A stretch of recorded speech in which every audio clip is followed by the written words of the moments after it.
So speaking of the beers we have right now, could you just tell me about, we've got the Sang Noir and this is the Nouveau that This we is have? the Noyo. Noyo. So All right. Noyo is, and this is a really fun one to talk about because not many people know what the Noyo nut is. I mean, we get this from the apricot, which we do a lot of apricots, obviously, and all of our beers are made with fresh fruit. So when it's apricot season, which we had 6 weeks ago, our guys were working hard in the blending house, literally tearing apart these apricots, pulling out the pit, putting the fresh fruit into an area that we then put into barrels. But then we saved the nut. We saved the Noyo pit, which most people would generally discard.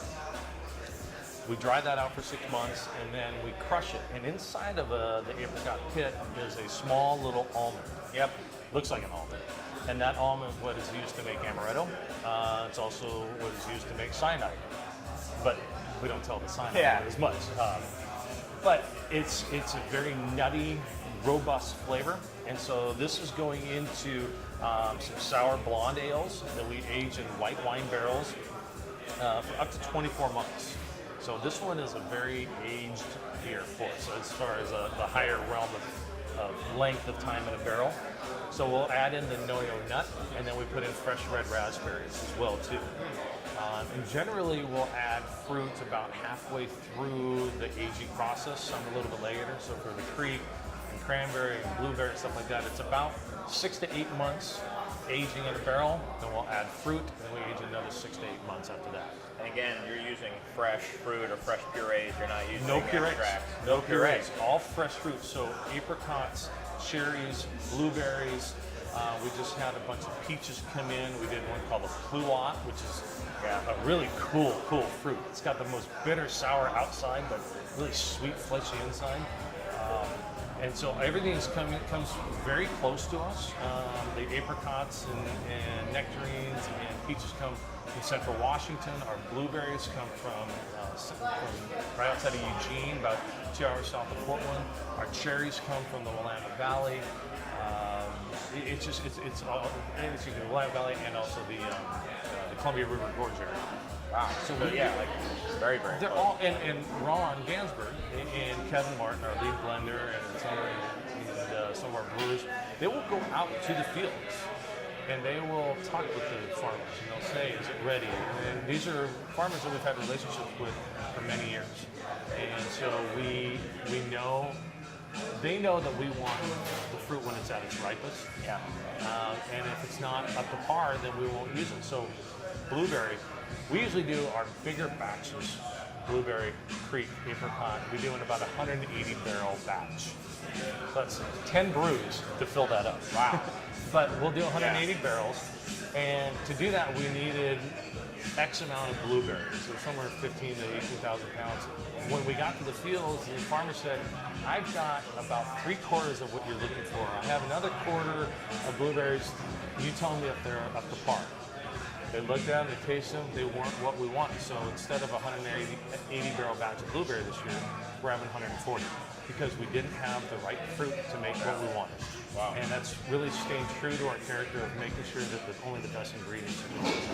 Wow. I mean, that's commendable. I think a lot of people would just, all right, we're making this much, now figure out how to do it, and we work backwards from there. Right, and you'll see it's a really fun time of the year. In June through the middle of August is our fruiting season.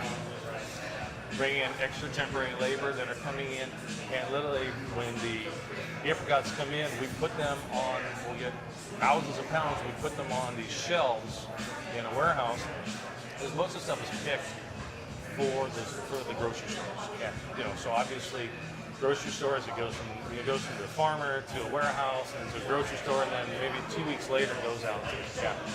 So we actually take and put all of our fruit on these long shelves with fans that are constantly circulating the air. And every day, guys are going in and feeling them with gloves, feeling to make sure that they're right. And we'll pull off, and it's about a 1.5-week process from when we start to when we end to make sure we pick the fruit at its peak of ripeness.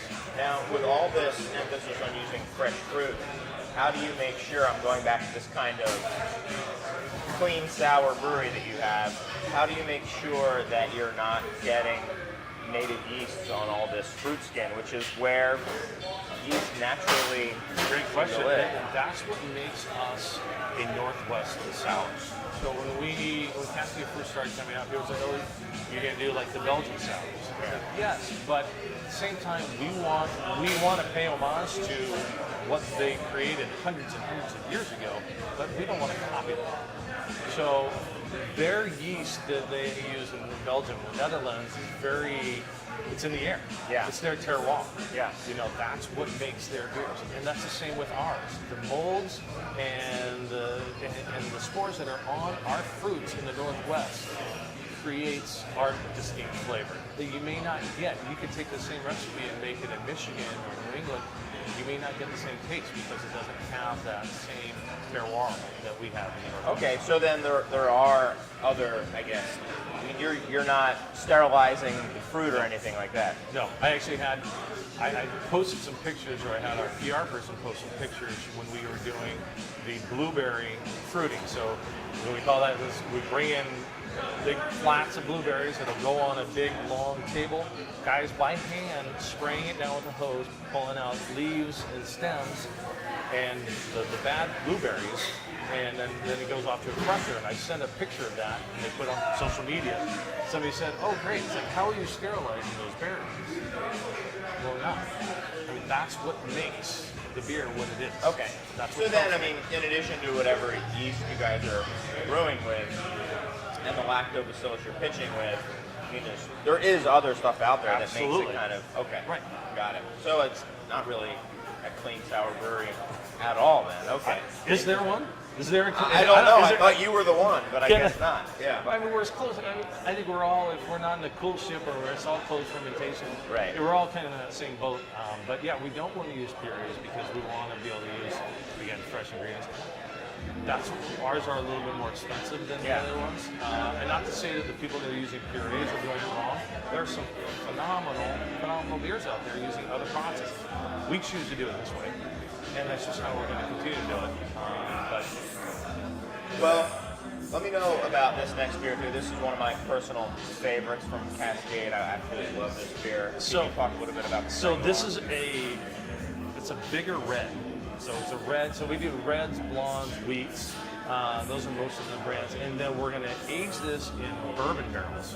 So primarily, most of our beers are aged in wine barrels because we're able to use wine barrels. So we're using red wine and white wine barrels. But this one is in bourbon. We only use bourbon barrels once. Okay. Because we feel like we pull everything out of it that we can, because the bourbon barrels will give it a really unique bourbon-esque characteristic. After a year on the bourbon barrel, you've really pulled all that out. And we've actually looked at the staves and see how far the penetration is into that stave, and it's a good 2/3 of the way through. So you're really not, and that's when the big Scotch manufacturers, they'll get to about 2/3 of the way through the stave, and then they're done with that. Yeah. But then we'll age it in the bourbon barrels, and then we'll add fresh Bing cherries to it. So we were making this, so the next year's version, so we were doing Creek. At the same time, we were taking and hand scooping in about 150 pounds per oak barrel of fresh crushed Bing cherries that were then, beer was added back into, and then laid the rest for another 6 to 8 months. So how long total in the bourbon barrel for this beer?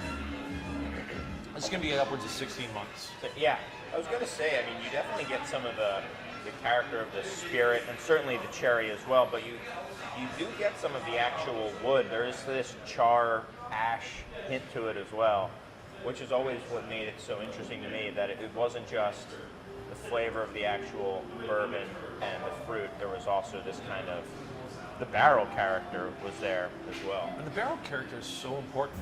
And so we have another one, by the way, the Sing Noir for this year's release will be coming out in about another, it's coming out next Tuesday. The other one's Sing Royale, which is one that we've got that's aged in port barrels and Pinot barrels. These port barrels that we got, and this is his exact description. Ron Gansberg, our head brewer, said, he goes, when these barrels came in, they were still sloshing. So there was still a little port in there, and somebody asked him, like, well, should we clean them out? And he's just like, hell no, get no, beer on yeah. there, quick, get Yeah. beer in there. And I tasted the Sangria before it got blended, and the Pinot, again, it's still at this point, it's non-carbonated, it's still flat beer, it's soured at that point though.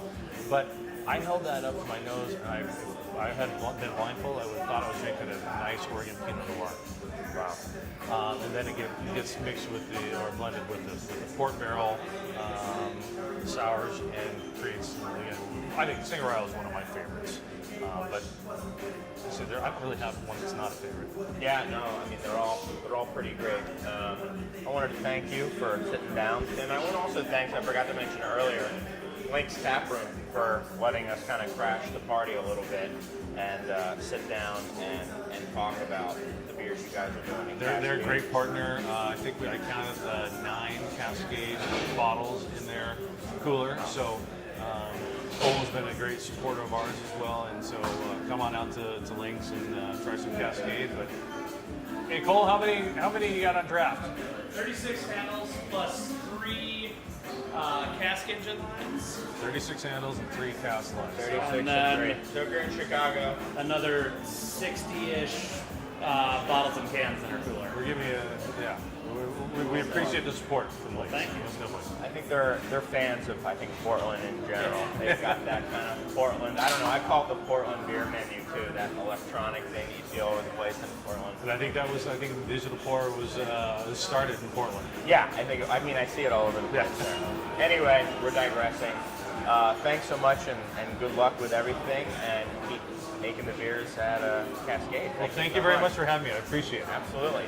Thanks, guys, for watching. Until next time, we've got some great sour beers to drink from Cascade, and hopefully you too. Cheers. Cheers. All right. Cool. Thank you very much. Appreciate it.